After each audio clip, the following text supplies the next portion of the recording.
This is a tier list, and this is every single attacker in Rainbow Six Siege, and you guys want to find out what the best attackers are and which attackers to avoid. So I think it's time we do a tier list and find out which operators are going to be best moving forward in Operation Dread Factor. Starting things off then with Ace, I think he's an easy S tier operator. A hard breach is always going to be useful for the attacking team, and Ace is one of the best hard breaches in the game, and with a great loadout as well with the AK-12, I think he is going to be useful on any map and any objective.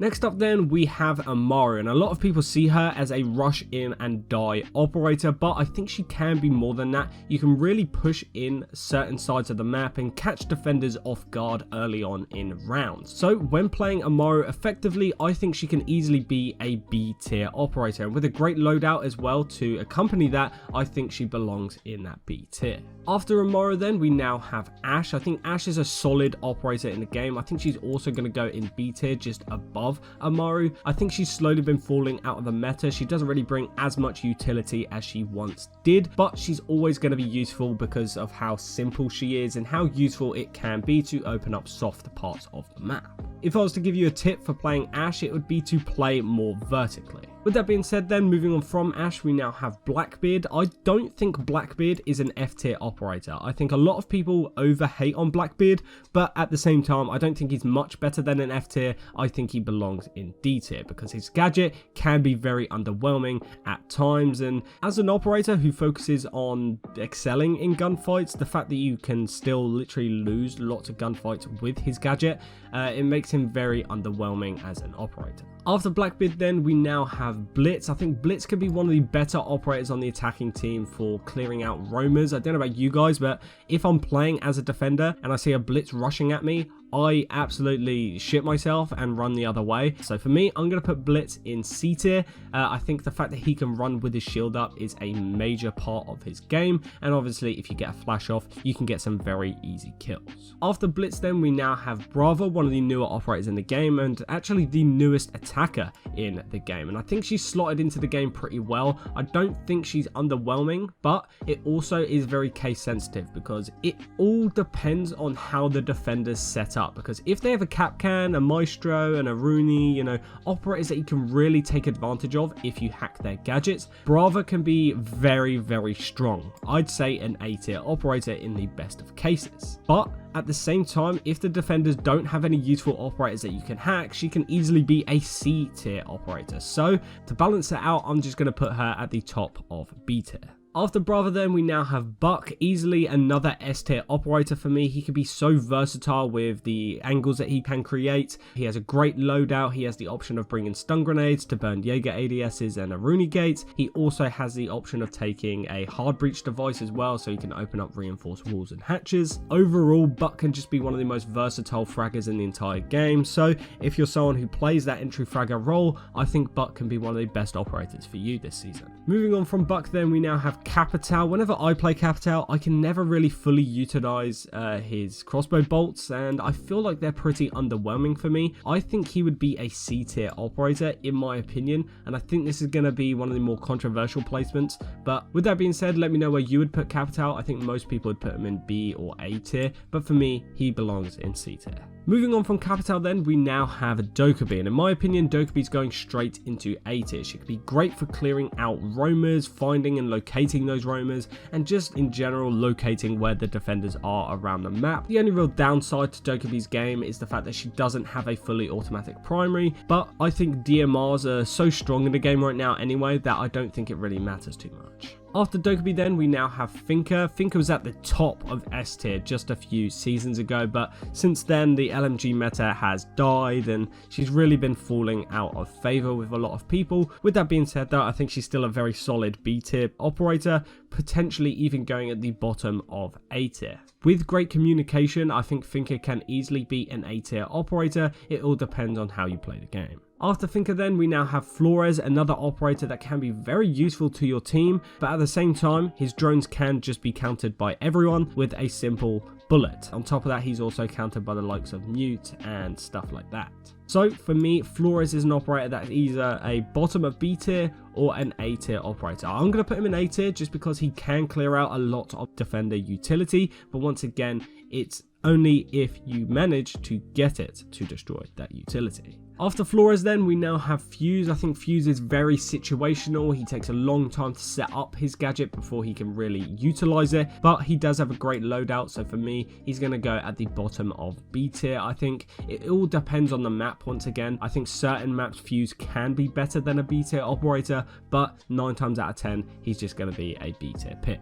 After Fuze then, we now have Glaz, and Glaz is an operator that I used to think was a D/C tier operator, but with a lot of persuasion from the comments of my previous YouTube channel, I've seen a lot of people say that he's a great fragging operator, and on certain maps, I think he can be a very strong operator. I wouldn't put him as high as a B tier, but I would say he's a top of C tier operator. Especially on PC, when your aim can literally be pinpoint, I think Glaz can be a great operator to play.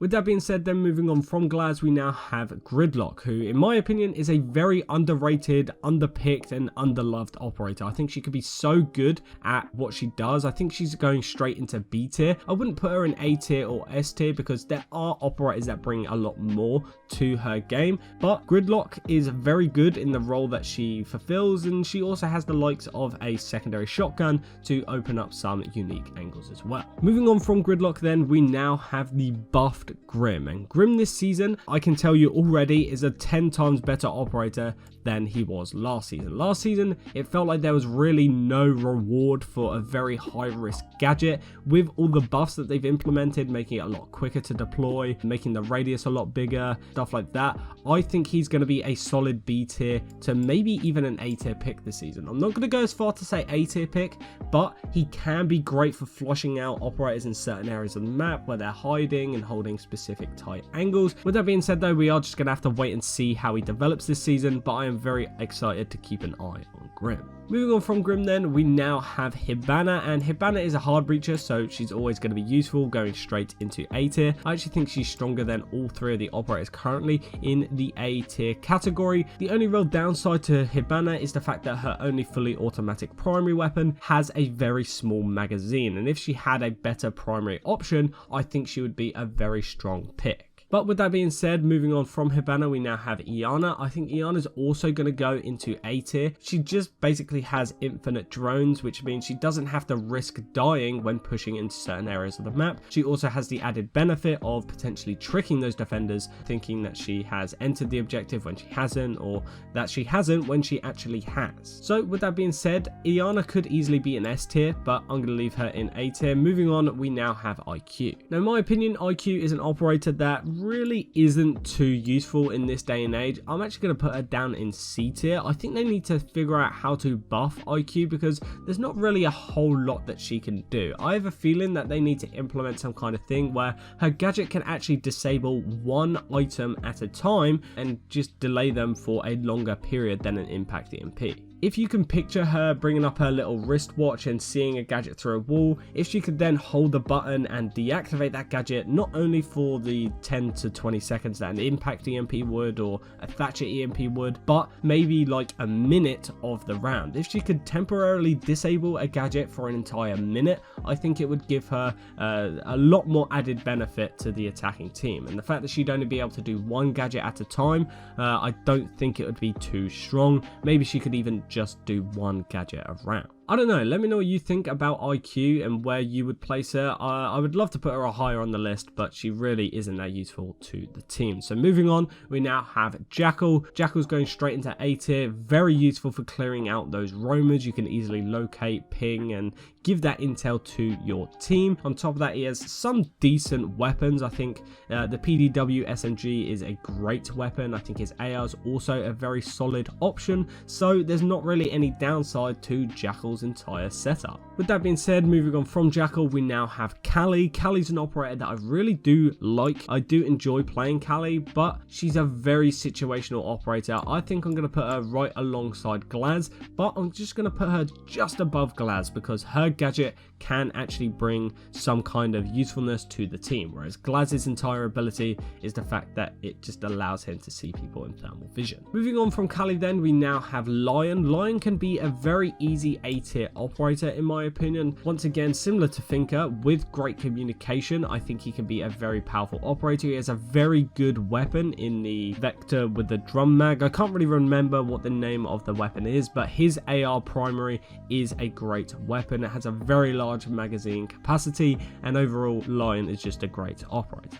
Next up then we have Maverick. I'm just going to put Maverick in B tier. There's not really too much to say about Maverick. I don't play him too often because he's really not all that useful unless there's really no one else on your team to clear out, you know, like a Kaid or a Bandit. Even if they do have a Kaid, Maverick isn't always guaranteed to find that gadget either. After Maverick then we now have Montagne. I think Montagne is also a C, maybe even a D tier operator. I do think Blitz is a better shield operator than him just because he has that rushing capability, whereas Montagne is more useful post plant, but you actually have to get the diffuser down for him to be useful, whereas Blitz is useful for the entire round. After Montagne then we now have Nokk, and Nokk's an operator I don't really understand the hype about. I see a lot of people saying that Nokk is like the best operator to help your rank this season and stuff like that, but I really just think she's a B tier pick. I think a lot of the operators in this B tier are operators that are better than a Nokk, but it all depends on your playstyle because I have seen a lot of people pop off as Nokk, so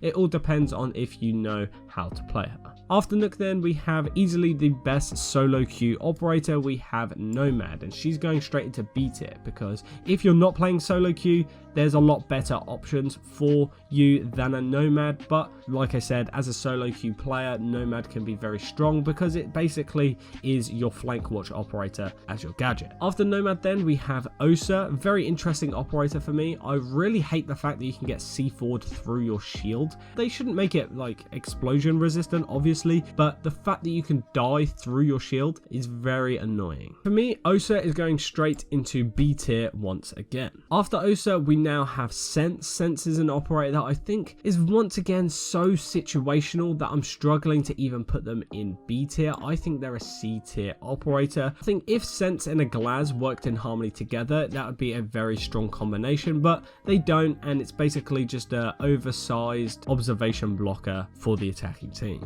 After Sens then we have Sledge. I think Sledge is an easy A tier operator, very simple to learn, great at playing vertically from below. He also gets the option of bringing frag grenades, very solid weapon loadout as well. I really miss when Sledge had an SMG-11, but it is definitely not needed on his loadout. For me, Sledge is just an easy A tier operator. After Sledge we have a Thatcher, always going to be useful to the team. I think he's just going to go straight into A tier because obviously he counters every defender in the game. There's not really any downsides to bringing a Thatcher. After Thatcher then we now have Thermite, another hard breacher, so going straight into A tier once again. Obviously he makes the biggest hole out of all the hard breachers, making it so you can easily walk through walls instead of having to vault or crouch through walls. I think Thermite also has a very solid loadout, nothing special, but it is decent. Overall, he's just always going to be a useful operator to bring. Next up then we have Twitch. Twitch really isn't needed anymore, especially now that we have a Brava, you know, we have a Flores. Those two operators also do Twitch's job just a little bit better, and at the same time, Ubisoft have been nerfing the F2 so much over the years that it's really not even a viable weapon anymore. It's just a very high fire rate, very high recoil weapon.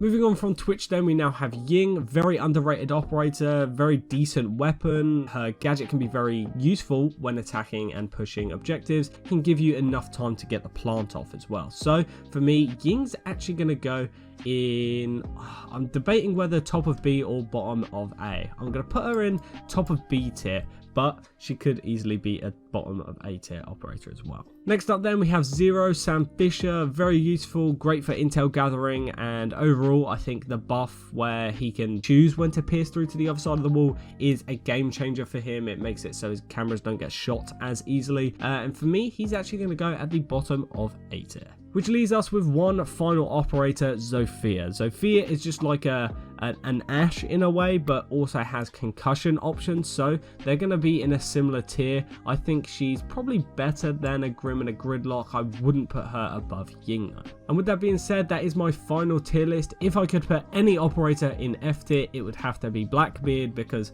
I think he is the only attacker left now that really needs a rework. Let me know what you think of my finished tier list. Click the video on screen, and until the next one, goodbye.